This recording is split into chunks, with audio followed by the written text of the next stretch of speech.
Catequesis en Familia, con el Padre Santiago Martín Cañizares.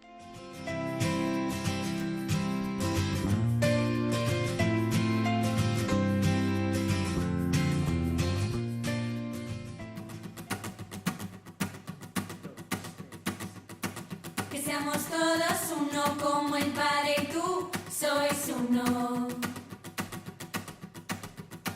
Todos forofos de todos, que nos queramos siempre más. Por los que viven para mirarte y nada más. Fuerza de todos, adelantando el cielo.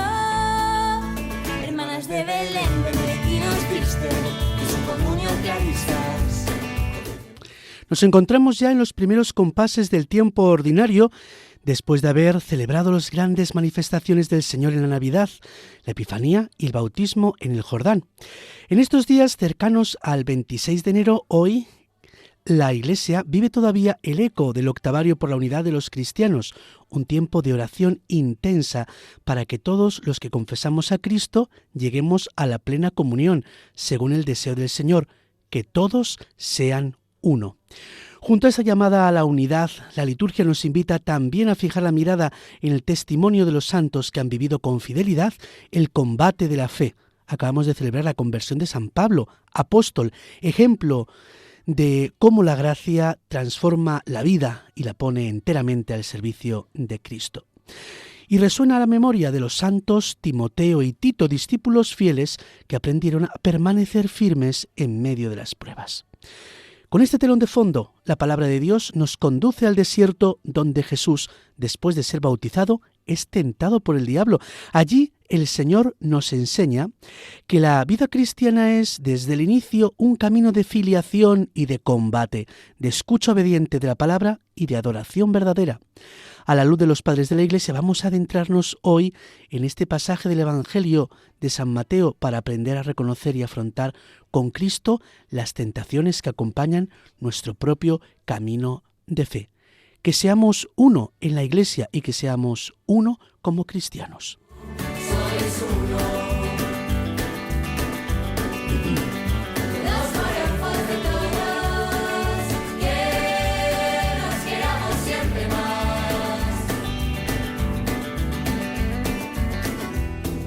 Estudian y predican, inconformistas, sin límites,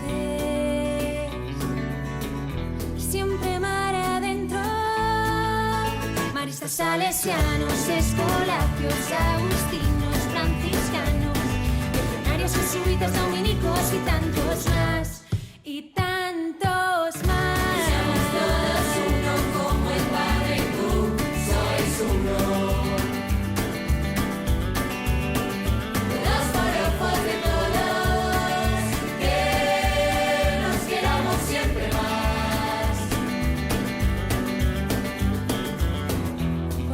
Sostienen tu familia día a día, siervos de todos,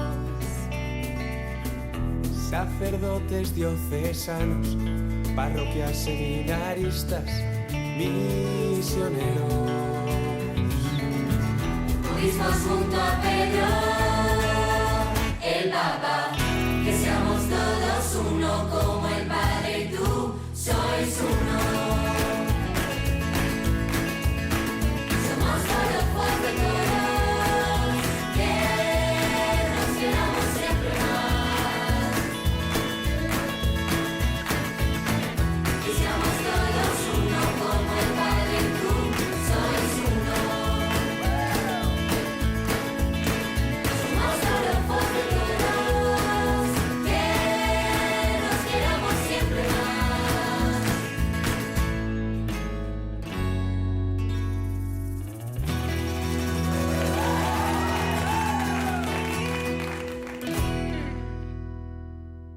El bautismo del Señor, sobre el que reflexionábamos en el programa anterior, es un misterio que no se queda a la orilla del Jordán, sino que se prolonga.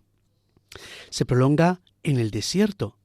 El bautismo y después vienen las tentaciones. No son escenas separadas ni episodios aislados, sino un único movimiento de revelación y combate, de filiación proclamada y de fidelidad probada. Después de que el Espíritu Santo desciende sobre Jesús y se escucha la voz del Padre que proclama: «Este es mi Hijo amado, en quien me complazco», el mismo Espíritu conduce al Señor al desierto para enfrentarse al tentador.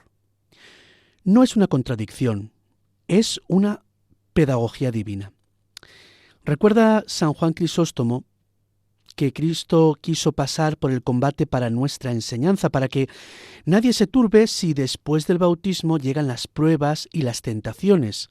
Al contrario, estamos llamados a permanecer firmes y a soportar el combate con confianza, como algo que forma parte del camino cristiano. En la misma línea, San Hilario de Poitiers nos ayuda a comprender que el Señor fue tentado después de ser bautizado para mostrarnos precisamente que las asechanzas del diablo se recrudecen precisamente cuando el hombre es santificado. La victoria sobre los santos es lo que más agrada al enemigo. Y por eso la tentación no es un signo de abandono de Dios, sino muchas veces señal de que la gracia está obrando. Con esta clave, entramos ahora en el Evangelio de San Mateo, desde las aguas del Jordán hasta la soledad del desierto, siguiendo a Cristo, que lleno del Espíritu Santo nos enseña a vivir nuestra condición de hijos de Dios también en la hora de la prueba. Entonces Jesús fue llevado al desierto por el Espíritu para ser tentado por el diablo. Y después de ayunar 40 días con sus 40 noches, al fin sintió hambre. El tentador se le acercó y le dijo: «Si eres hijo de Dios, di que estas piedras se conviertan en panes». Pero él le contestó: «Está escrito, no solo de pan vive el hombre, sino de toda palabra que sale de la boca de Dios». El Evangelio nos presenta a Jesús conducido al desierto por el mismo Espíritu que había descendido sobre él en el Jordán. No va por iniciativa propia, ni por un desvío inesperado del camino, sino por obediencia al designio del Padre. El ayuno prolongado no es un simple dato ascético, sino el marco del combate. Cristo asume plenamente la debilidad humana para enfrentarse al tentador allí donde el hombre suele ceder. Teodoro de Mopsuestia nos recuerda que este escenario no es casual. Puesto que Adán se topó con la gula en el paraíso y se desvió hacia lo malo por medio del engaño, era forzoso que lo condujera al desierto para debilitar el vigor del diablo con una fuerza mayor, ayunando durante 40 días y 40 noches. Allí donde el primer hombre cayó rodeado de abundancia, Cristo vence en la austeridad del desierto. Donde Adán comió, Cristo ayuna. Cromacio de Aquileia nos ayuda a fijar la atención en la duda del tentador. Vio ciertamente al Señor ayunar 40 días con sus noches, pero desesperado, escribe Cromacio, no quiso creer inmediatamente que fuera hijo de Dios. Traía en efecto a la memoria que Moisés y Elías habían ayunado igualmente durante 40 días. Por esto, indaga si realmente es hijo de Dios por medio de algún signo de poder que fuera claro a la vista. La tentación no niega abiertamente la filiación divina, sino que la pone a prueba exigiendo un signo espectacular. Aquel tentador tenía dudas de si Jesús podía ser hijo de Dios y le tienta para ver si le da un signo que le dé pista sobre quién es él. ¿Será como Elías? ¿Será el Hijo de Dios verdaderamente? San Juan Crisóstomo se centra en la astucia del demonio. Creía tener hambre, escribe, creía que tener hambre había de ser vergonzoso para Cristo. De ahí que para adularlo solo le recuerda su dignidad de Hijo de Dios. Pero la respuesta del Señor desarma esa lógica. Sigue escribiendo: para reprimir la soberbia del demonio y demostrar que no era vergonzoso ni indigno de su sabiduría lo que le pasaba, es decir, el hambre, Lo que para adularlo el demonio se callaba, eso es lo primero que él aduce y pone delante diciendo: no solo de pan vive el hombre. Máximo de Turín nos conduce finalmente al sentido profundo de la respuesta de Jesús. No del pan terreno, escribe, no del pan terreno, no del alimento material con el que engañaste a Adán, el primer hombre, sino de la palabra de Dios en la que residen los alimentos de la vida celestial. Ahora bien, la palabra de Dios es Cristo el Señor. El verdadero alimento del hombre no es aquello que nos sacia momentáneamente el cuerpo, sino la comunión con la palabra viva que procede del Padre. Así, desde el primer enfrentamiento en el desierto, Cristo nos enseña que la victoria sobre la tentación no pasa por el despliegue del poder, sino por la obediencia confiada a la palabra de Dios.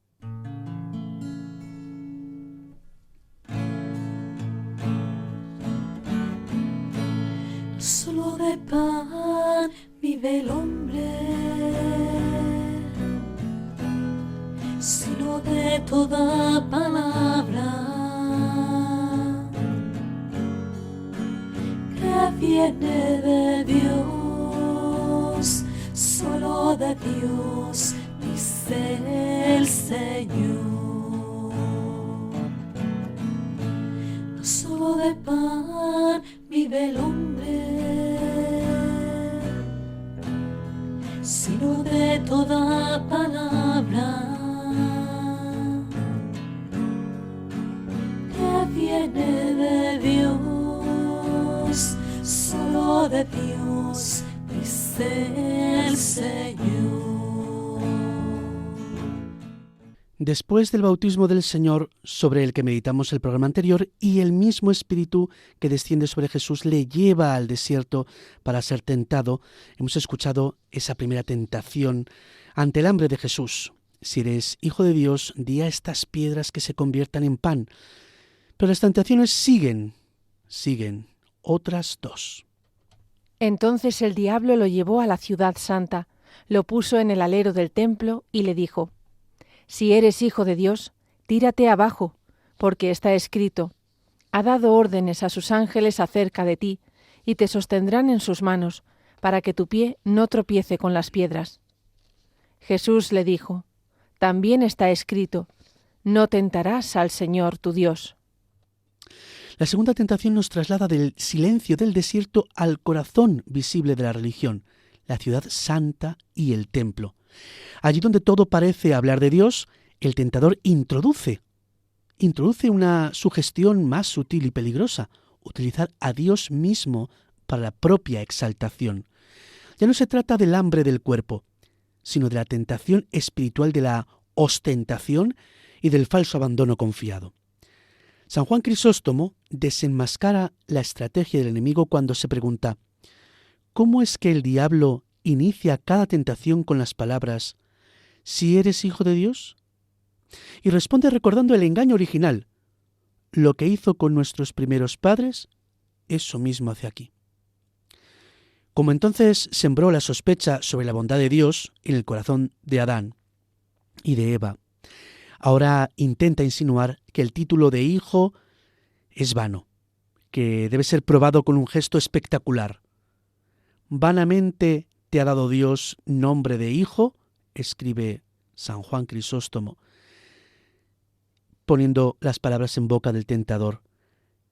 Y si esto no es así, dame la prueba de que tú tienes el poder que corresponde al Hijo de Dios. Pero Cristo no acepta ese terreno. San Juan Crisóstomo subraya con claridad el alcance de su respuesta. Quería enseñarnos que el diablo hay que vencerlo no por medio de milagros, sino por la paciencia y la longanimidad.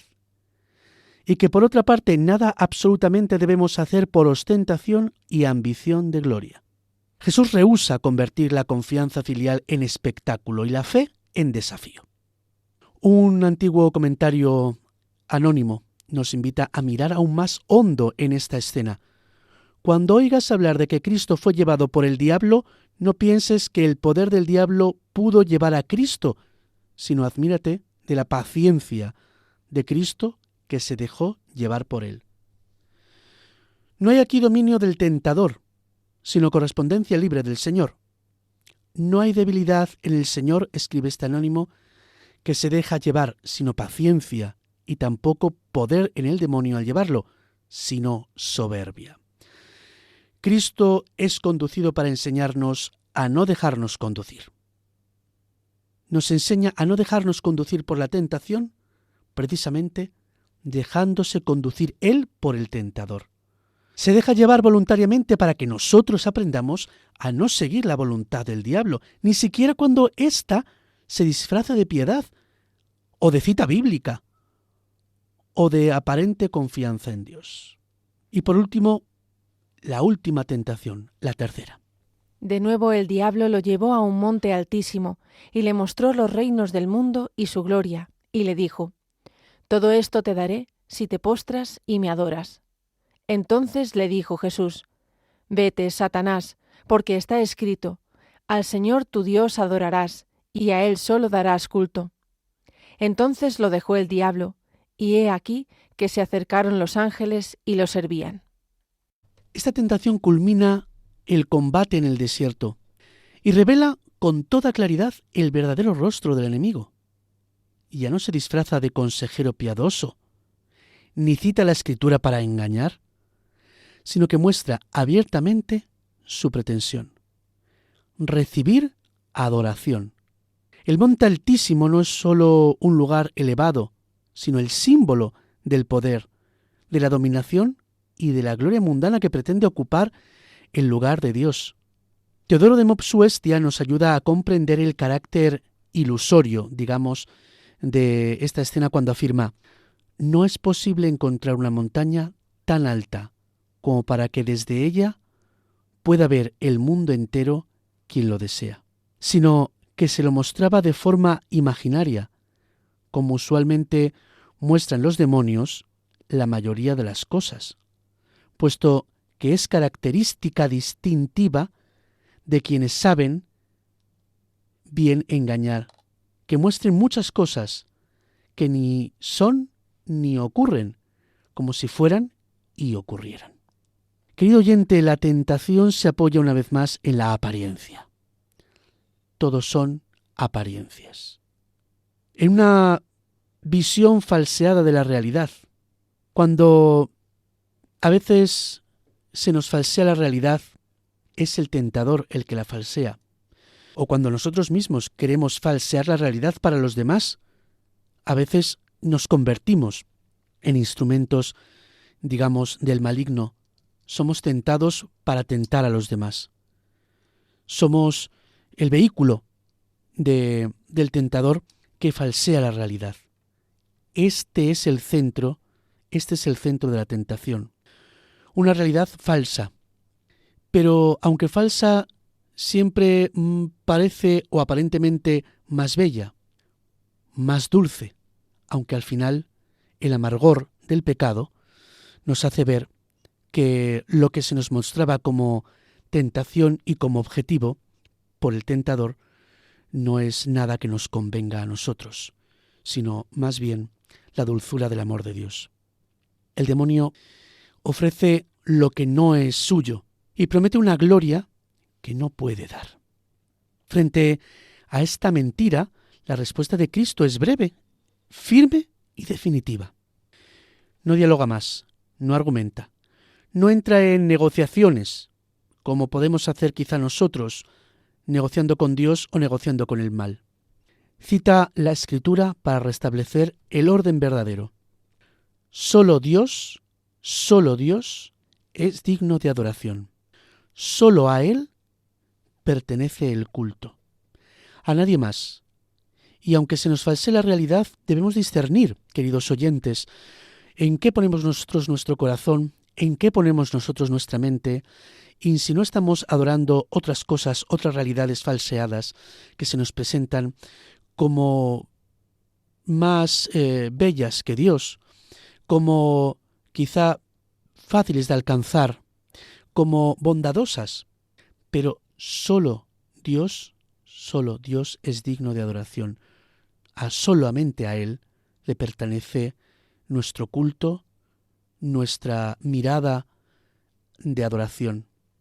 Con esta palabra, el combate llega a su fin y el tentador se retira y aparecen los ángeles que sirven al Señor. Porque allí donde Cristo ha permanecido fiel, el Padre manifiesta su cuidado. Los ángeles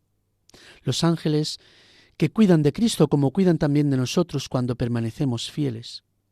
El desierto no termina en la derrota, sino en el consuelo.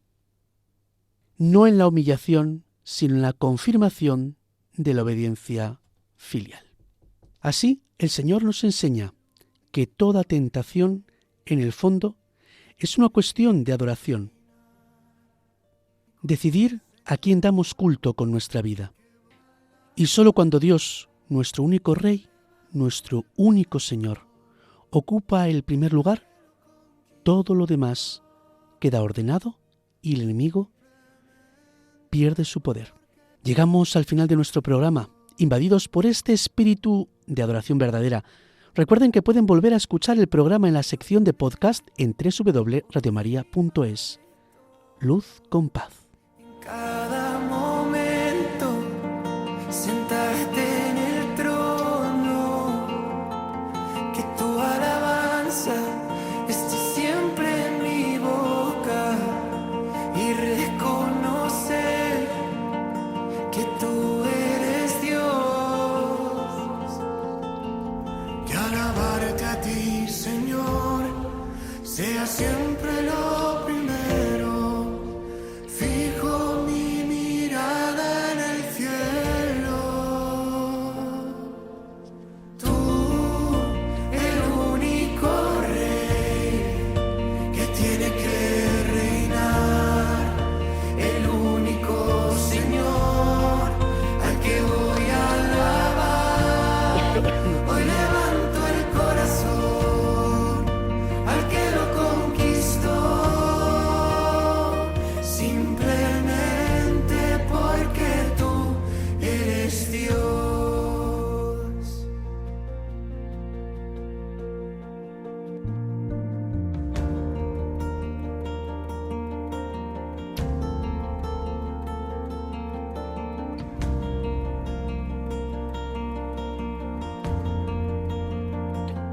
Y a ti toda la alabanza, todo el poder y el honor, toda la gloria al Señor.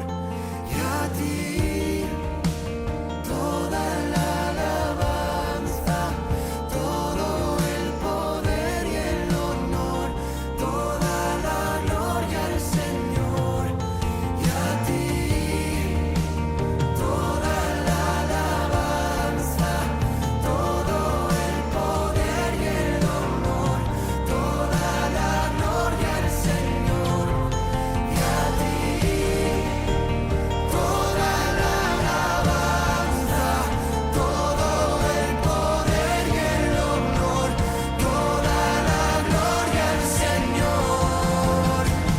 Tú, el único Rey que tiene que reinar, el único Señor al que voy a alabar.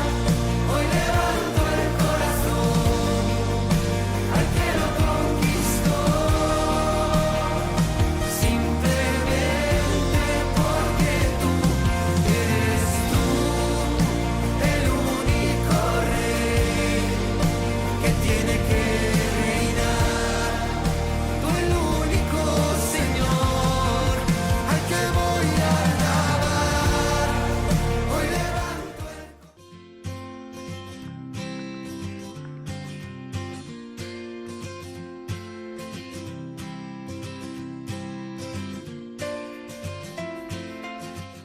Catequesis en familia, con el Padre Santiago Martín Cañizares.